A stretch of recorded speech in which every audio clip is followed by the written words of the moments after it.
You know, after yesterday's video about the unceremonious end to my friend and fellow telemarketer, I thought that I'd said all I had to say about working at a telemarketing place in the late 1990s. But last night, as I considered what to talk about today, I realized that there might be enough meat left on this bone to get through some good material today. Holy cow. This just happened. I'm sitting on the curb, and all of a sudden this torrent of water just comes down. Yikes. Well, that was kind of close. All right, firm 10-minute cap of my camera's recording time, so we got to get right into this. I respond to an ad for a direct marketer. I am told to come. The background water's not going to be good, is it? I'm going to go mobile for this. I'm going to try to do it without falling into anything. Okay, there we go. So, I respond to an ad for a direct marketing job. I am sent to an address that turns out to be an old Kmart, where I meet up with a dozen other people for what we're told is going to be a group interview. I'm nervous. I'm assuming that I'm going to be asked to compete with other people for jobs. I look around and I think that I might be the smartest person in the room, which is a personal failing and not all that unusual. But I need not be worried.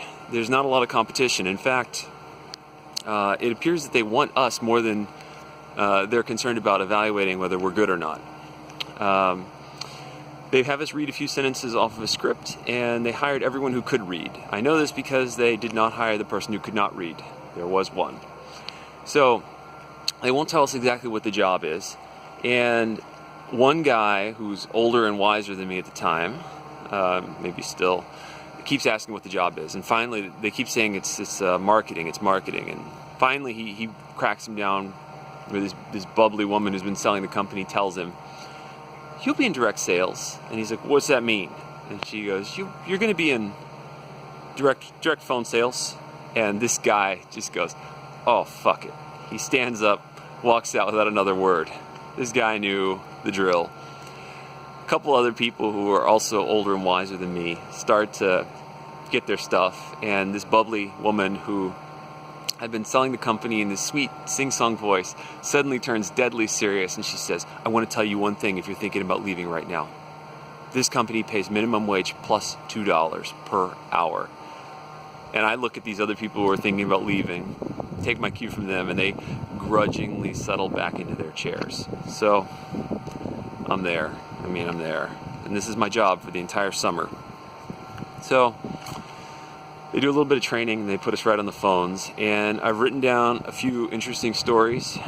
First is my actual workstation. I am assigned a desk, and I discovered that my phone is absolutely disgusting. It's caked with makeup.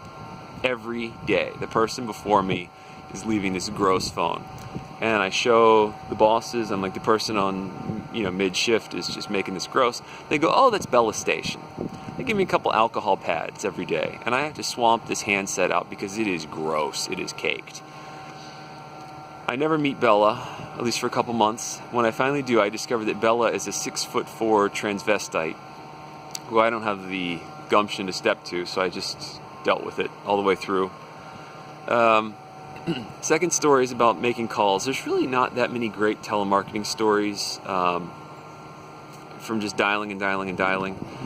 However, whenever I would call Indian people, they would always assume that I was also Indian.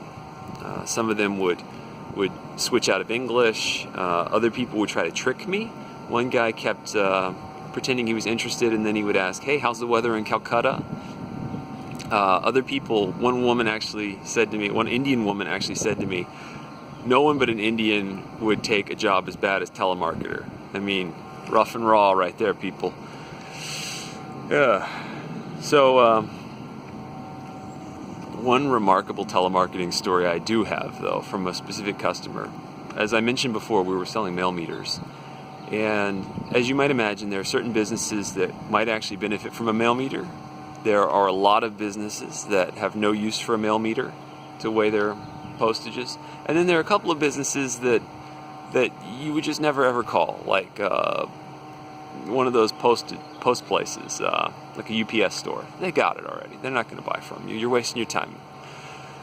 So the way it worked is the computer would dial, and you would hear a beep in your ear and you would be talking to someone, and on your computer screen a little bit of business information came up. And one day I've been going along, I hear the beep, I look up, and it turns out that I'm talking to U.S. Post Office number 28574. I am trying to sell a postage meter to a post office. Now, my normal inclination is just to hang up, because it's a suicide run, right? It's like trying to sell drugs to a cop. But if you don't make a pitch and they're listening to you in the other room, that's grounds for termination. So I have to try. And the people at the post office, for civil servants, I'll give them credit. They had a good time with me. The script called for me to ask for the owner or manager, and they're like, "You want the owner of the post office?" And I'm like, "Yeah, I guess." Well, they put some other guy on who identifies himself as then Postmaster General Marv Runyon. And I talked to this guy, earnestly pitching him on a mail meter we both know he's not going to buy, and he belittled me pretty good. There are some black spots in my memory from working there, but that's unfortunately not one of them. As far as corporate stuff, this place wasn't as handsy or rah-rah, but there was a lot of boiler room crap going on.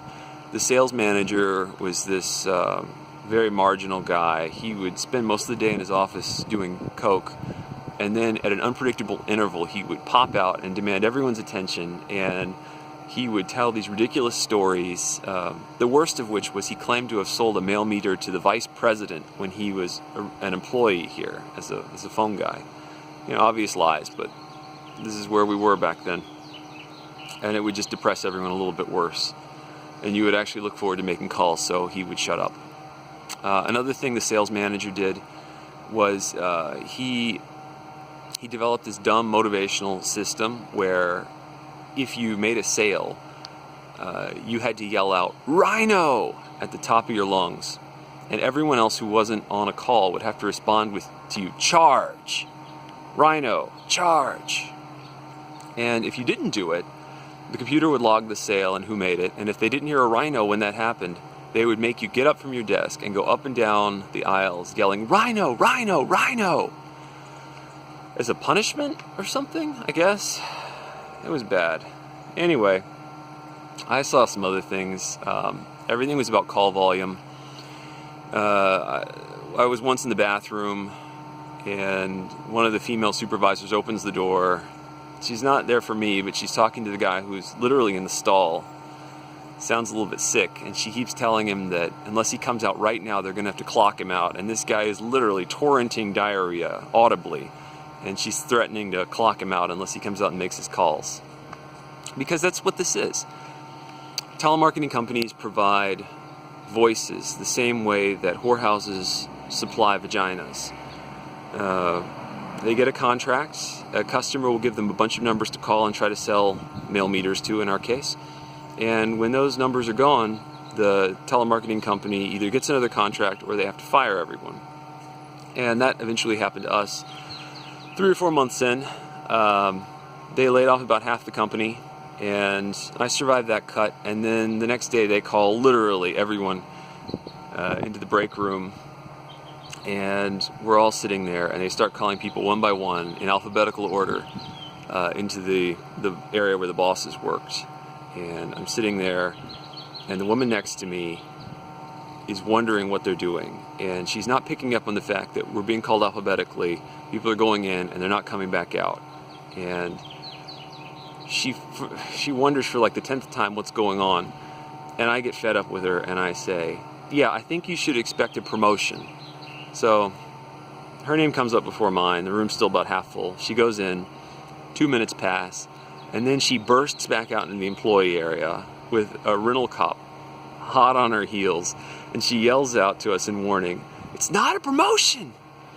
They're firing us!" And everyone looks at her with these dead, of course they are, expressions. And this woman is so dumb that she doesn't realize that she's not breaking news to us. And she repeats, "They're firing us!"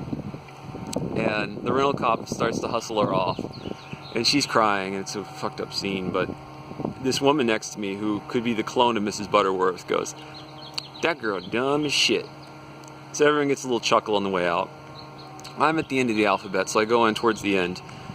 And by this point, I've decided that I am not going to go gentle into that good night. So the way that things work in telemarketing places, when they have to lay everyone off, that would be expensive from an unemployment perspective. So what they do is they establish these unrealistic sales goals, and then basically everyone is on probation because you're not able to hit these crazy goals. And that's fine, they don't care until they need to lay you off. And then they say, oh, you're not performing, we got to let you go, and it's for job-related performance, so we don't have to pay you any kind of unemployment. That's how they operate, as a matter of course. So I'd been on probation since 2 weeks in, as soon as they could do it, along with everyone else. So they explained to me that my job performance has been lagging, and the business is rough, and the guy who's doing it is actually, he's reading from a script. He's fired 100 people today, and he's still reading from a script. And the irony of being a scripted telemarketer and being fired by someone reading from a script is not lost on me. So I decided I'm going to put up a little bit of resistance.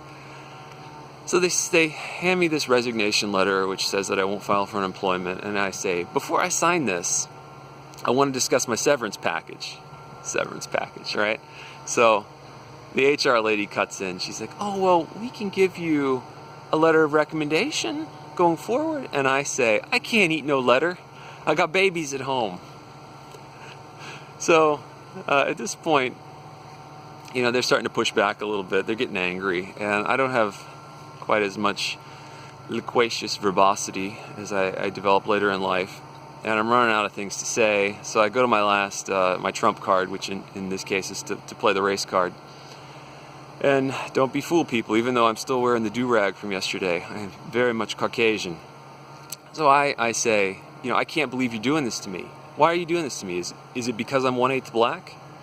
And at this point, I was asked to leave the building immediately and was escorted out by the same rental cop who escorted our forewarning friend. He had the same name as the boss and was excited because he was getting time and a half today. But the little silver lining to the whole thing was that I did wind up getting a severance package of sorts. Because I was hustled out so rapidly, they never clocked me out. And because the organization was incompetent, they continued paying me for several more weeks. It reminded me a little bit of the Milton character from Office Space. Unfortunately, they did eventually fix the glitch. So, I wasn't paid to this day, but it was nice. I felt like Milton from Office Space, only about 1/8 blacker. Anyway, that's it for today. I discovered that if you comment, like, or subscribe to the video, YouTube likes that for their algorithm, and more people can see the video. So if you liked it, I think it's the least you can do for me. Press the like button. Wouldn't you agree? It's right down there. All right, guys. I'll see you tomorrow either way. Quintino out.